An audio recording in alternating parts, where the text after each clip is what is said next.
পারস্য উপসাগরে যুক্তরাষ্ট্র ও ইরানের সংঘাত আবারও তীব্র আকার নিয়েছে। পাল্টাপাল্টি ক্ষেপণাস্ত্র, ড্রোন ও বিমান হামলার পাশাপাশি হরমুজ প্রণালী ঘিরে নতুন উত্তেজনা সৃষ্টি হয়েছে। এতে শুধু আঞ্চলিক নিরাপত্তাই নয়, বৈশ্বিক জ্বালানি সরবরাহ অর্থনীতিও নতুন অনিশ্চয়তার মুখে পড়েছে। যুক্তরাষ্ট্রের নতুন সামরিক অভিযানের পর পারস্য উপসাগরীয় অঞ্চলে থাকা একাধিক মার্কিন ঘাঁটি লক্ষ্য করে ক্ষেপণাস্ত্র ও ড্রোন হামলা চালানোর দাবি করেছে ইরান। একই সঙ্গে তেহরান কৌশলগতভাবে গুরুত্বপূর্ণ হরমুজ প্রণালী আবারও সম্পূর্ণ বন্ধ ঘোষণা করেছে।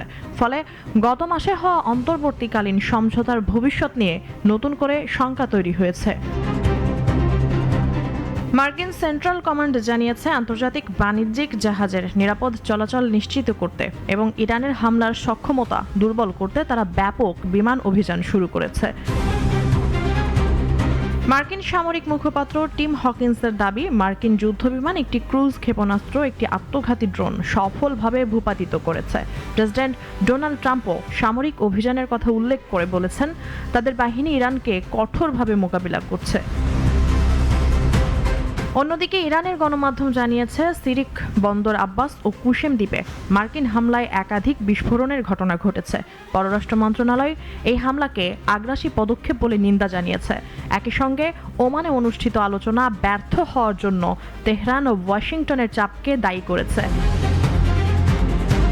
ইরানের শীর্ষ পরমাণু আলোচক মোহাম্মদ বাঘের গালিবাফ সামাজিক যোগাযোগ মাধ্যম এক্সে সতর্কবার্তা দিয়ে বলেছেন, একতরফা চুক্তির সময় শেষ, প্রতিশ্রুতি ভঙ্গের মূল্য দিতে হবে।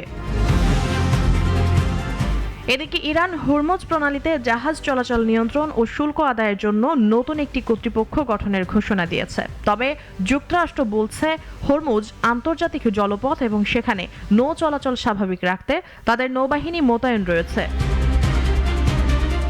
মার্কিন সেন্ট্রাল কমান্ড দাবি করেছে, টানা ৩ রাতের অভিযানে ইরানের ১৪০টি সামরিক লক্ষ্যবস্তুতে হামলা চালানো হয়েছে। পাল্টা দাবি করেছে ইরানের রেভলিউশনারি গার্ডস।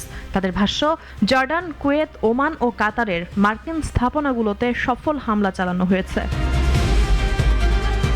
এই সংঘাতের প্রভাব ইতিমধ্যে উপসাগরীয় অঞ্চলে ছড়িয়ে পড়েছে।